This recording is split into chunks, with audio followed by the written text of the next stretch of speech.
Olá, querido, Shalom, paz e graça. Estamos ministrando esses dias sobre lugares celestiais em Cristo.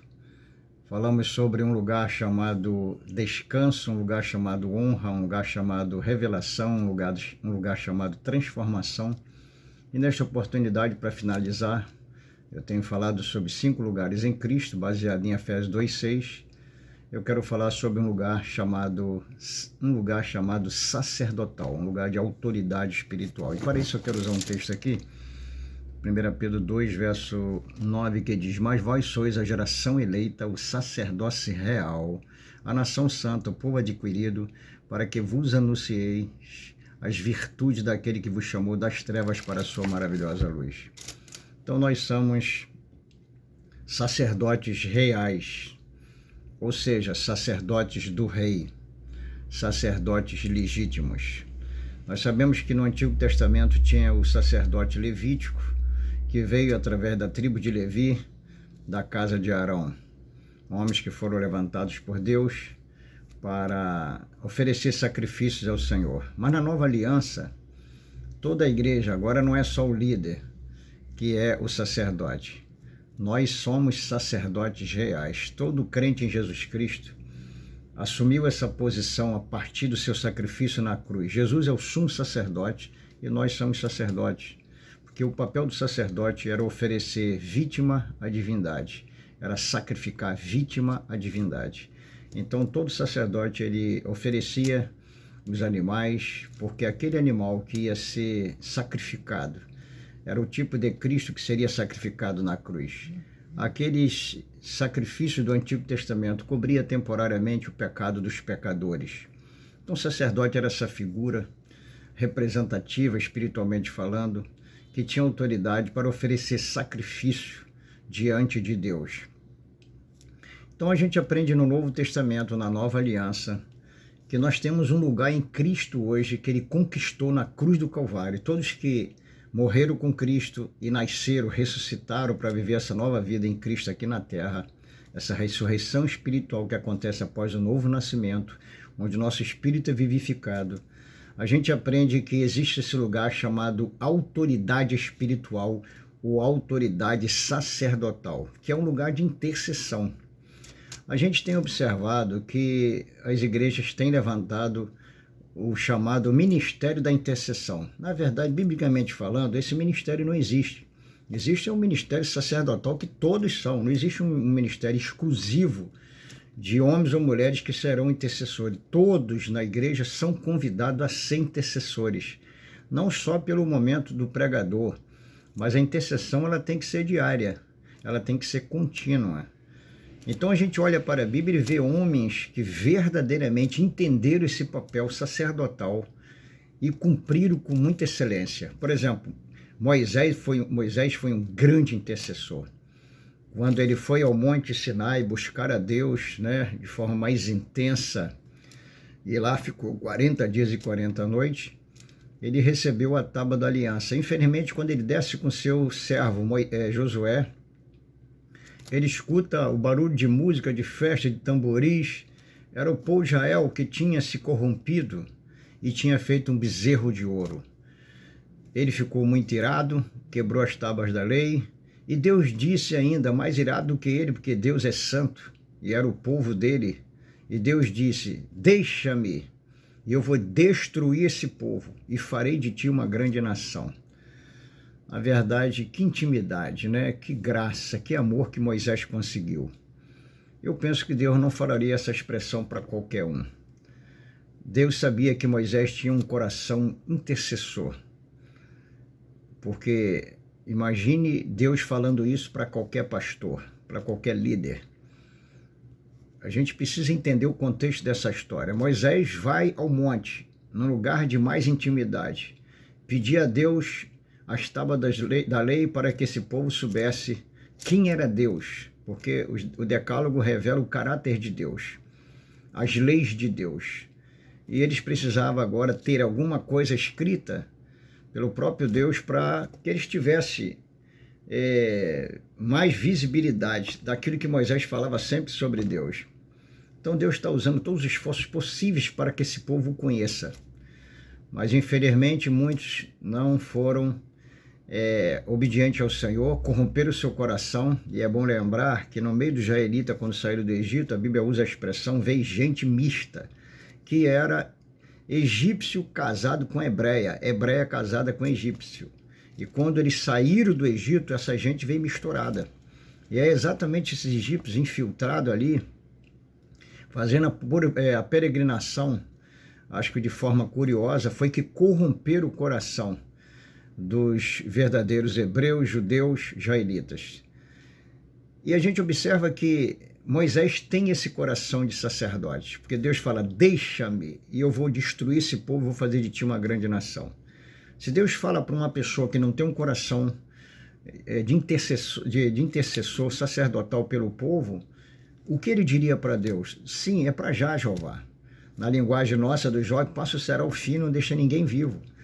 Mas na verdade Deus usa de bondade, e Moisés, em vez de dizer, sim, Senhor, mata esse povo porque eles são idólatra e rebelde, ele diz, se tu destruir esse povo, risca meu nome do livro que tu escreveste. Só um intercessor terá essas palavras na sua boca, terá esse amor suficiente para, mesmo tendo um Deus santo querendo destruir, que é a última palavra, que é a referência de amor e de bondade e de justiça, ele se arriscar na frente desse povo, como colocar a mão, Senhor, espera, não destrua. Então ele poderia ser egoísta e pensar apenas em si, e querer a destruição do povo e pensar apenas no seu benefício, mas não, pensou no povo. Isso agradou o coração de Deus. Então eu penso que esse coração de intercessor, esse lugar de autoridade espiritual, a gente precisa acessar, e Cristo conquistou na cruz. A nossa missão hoje não é mais ser acusador de irmãos. A Bíblia fala que Satanás vai ser expulso do céu, a antiga serpente, o acusador de irmãos, que os acusava de noite e de dia. Então há crentes que ainda não entenderam, infelizmente, de uma forma sutil e indireta. Ele está funcionando como um aspirante do diabo. E em vez de ele interceder a favor do fraco, do desanimado, ele está acusando aquele irmão que está fraco e desanimado. Como se crítica fosse um ministério para restaurar alguém. Então a gente observa que a intercessão é um ministério coletivo, é da igreja. A igreja, Cristo conquistou esse lugar de sacerdote espiritual, esse lugar sacerdotal, esse lugar de autoridade espiritual, onde você vai levantar as suas mãos para o céu e Deus vai poder ajudar aqueles que estão no fracasso, às vezes na rebeldia, às vezes fazendo coisas que não agradam a Deus. É muito interessante a gente ver essa posição de Moisés, porque Moisés está em cima do monte e dois homens, que o ajudavam nas guerras, estavam lá, Arão e Hur. A Bíblia diz que quando Moisés levantava suas mãos, Josué lá embaixo prevalecia contra os amalequitas. E quando ele abaixava suas mãos, a Bíblia diz que os amalequitas prevaleciam. Então eles observaram que a mão de Moisés começou a ficar cansada, ou seja, ela não se sustentava mais por si mesma. Então ele precisou colocar uma pedra debaixo das mãos de Moisés, para que a mão dele pudesse ficar erguida, porque o segredo da vitória lá embaixo estava na mão de Moisés erguida diante de Deus. E este é um grande segredo espiritual. Enquanto as nossas mãos estiverem erguidas sobre nossos filhos, sobre os nossos netos, sobre a nossa família, sobre nossos irmãos, sobre a nossa igreja, sobre o nosso bairro, existe a possibilidade de Deus pelejar lá embaixo através dos seus anjos. Então a oração, a intercessão, a súplica é uma forte ferramenta no mundo espiritual. Muitos desanimaram, oraram por um tempo e depois desanimaram. A Bíblia vai dizer que Daniel também é um grande intercessor. Esse homem se humilha diante de Deus na Babilônia, ele está lá como escravo. Mas ele ora e fala, Senhor, temos sido rebelde à tua voz, não ouvimos teus profetas, quebramos teus acordos, não cumprimos as tuas alianças, por isso estamos nesse lugar. Seja vergonha para os nossos rostos. Então, Daniel é um intercessor, ele está intercedendo. E ele começa a orar a Deus e dizer: Senhor, segundo o rolo do profeta Jeremias, os anos que o teu povo ia ficar aqui na Babilônia como exilados seria 70 anos.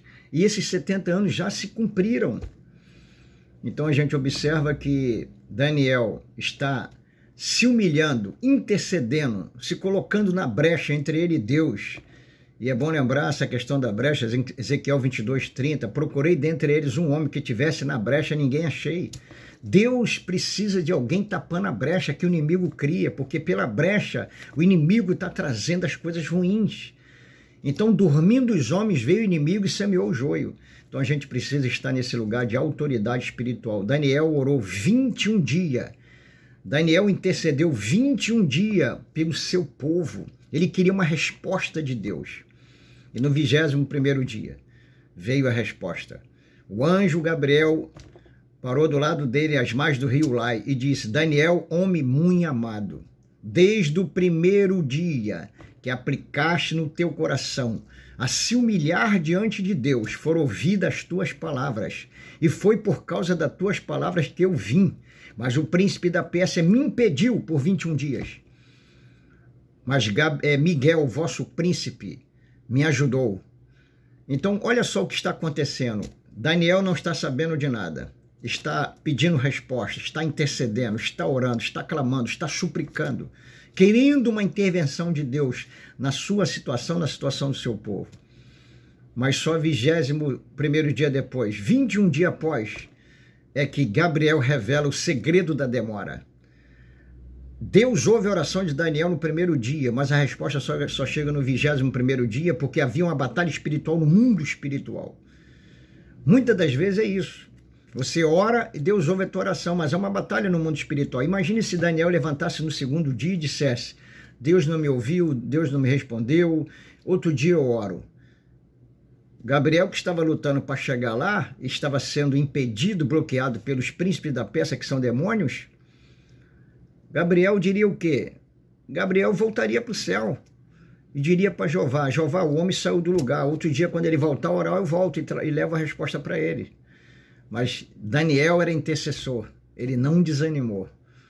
Eu gostaria que você entendesse isso, não desanime, continue intercedendo pela sua casa, pela sua família, pelos seus netos, ainda que pareça que nada está acontecendo. Talvez esteja havendo um bloqueio no mundo espiritual.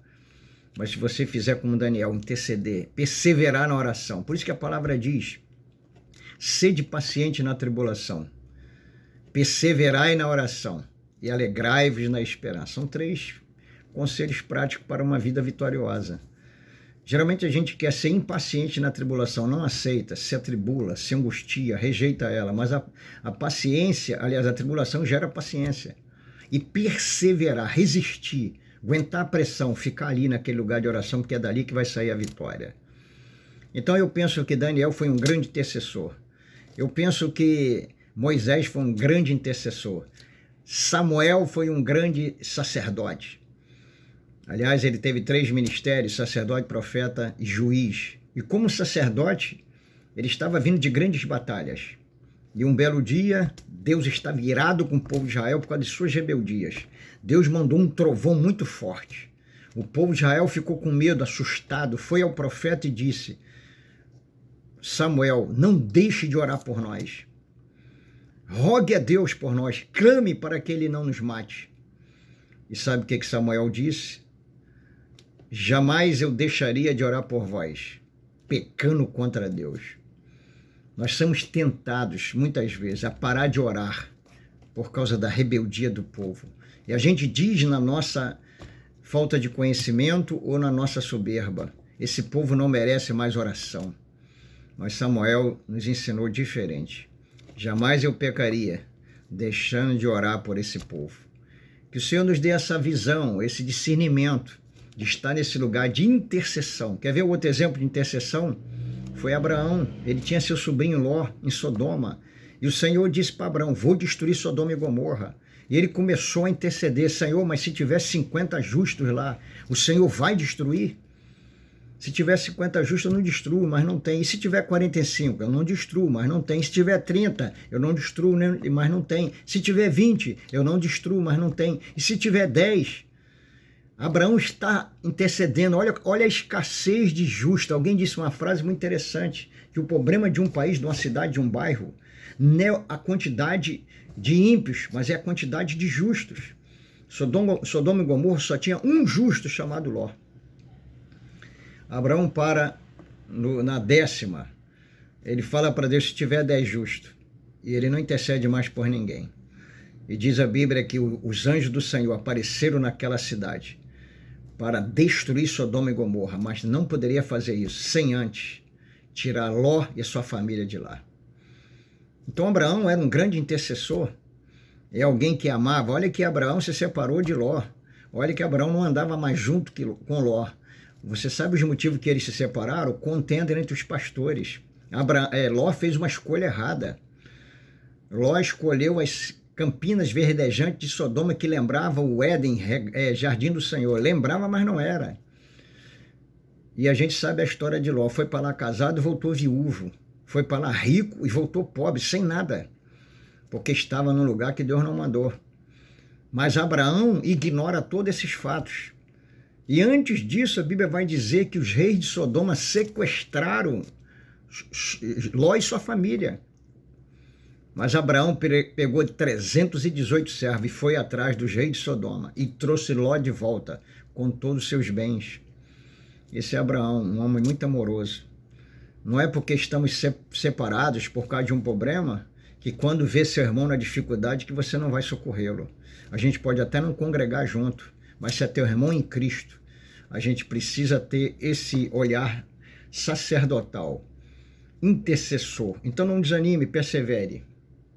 Eu sou fruto de uma oração, onde minha mãe, em memória, serva de Deus, orou 5 anos ininterrupto pela minha alma, vigílias, jejuns e orações, para que o Senhor me resgatasse. E Ele me livrou da morte. Estava amarrado para morrer em São Paulo, no assalto que sofri.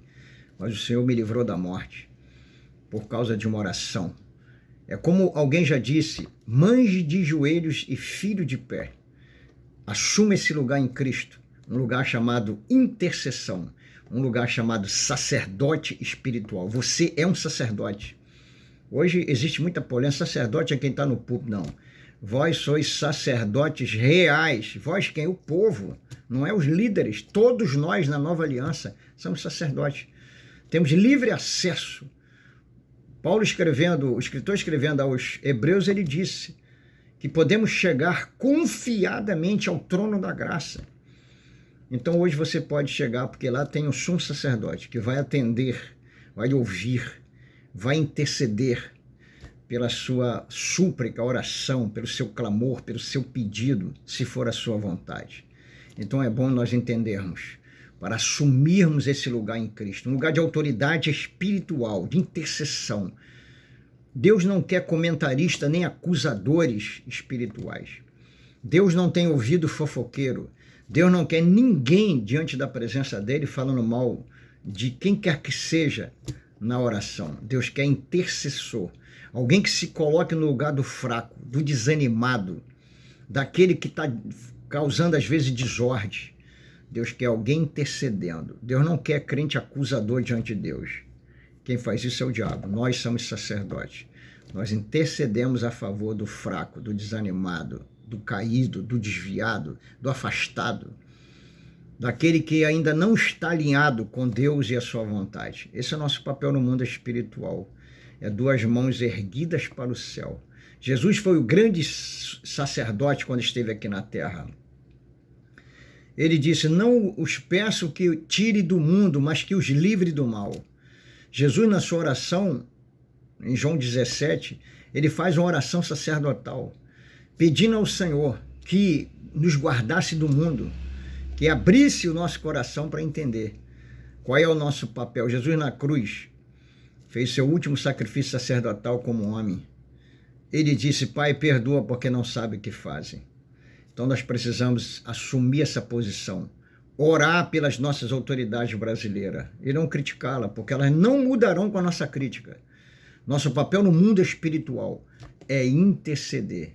Está na Bíblia, Paulo disse a Timóteo, antes de tudo, faça-se orações, intercessões, súplicas, ações de graça por todos os homens, principalmente por aqueles que estão revestidos de autoridade, para que tenhas uma vida quieta e sossegada, que é de grande valor diante de Deus, que quer que todos os homens se salvem e cheguem ao conhecimento da verdade.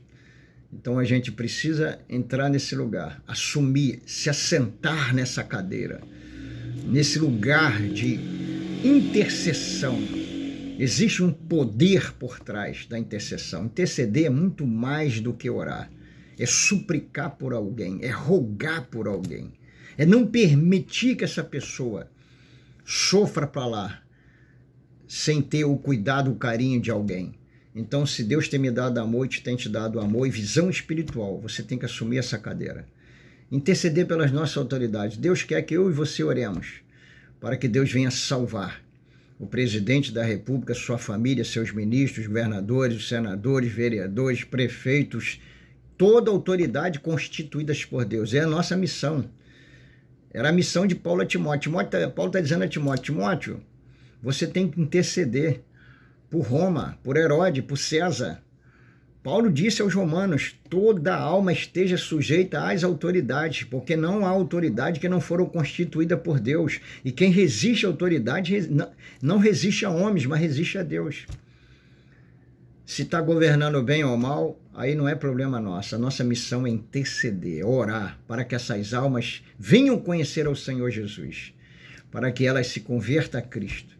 Porque certamente, se converterem a Cristo, vão mudar em muitas das situações que eles estão fazendo ou vivendo. Então, que o Senhor nos dê essa sabedoria, essa graça de acessar esse lugar chamado sacerdote espiritual, ou lugar sacerdotal, o lugar de autoridade espiritual, o lugar de intercessão espiritual, onde a gente se coloca no lugar da vítima, no lugar do sofredor, se comove com a sua situação e ora para que essas situações adversas, difíceis, venham mudar. E o nome de Deus vai ser glorificado. E nós estaremos realmente atuando dentro daquilo que fomos chamados, dentro do propósito de Deus. Paz e graça.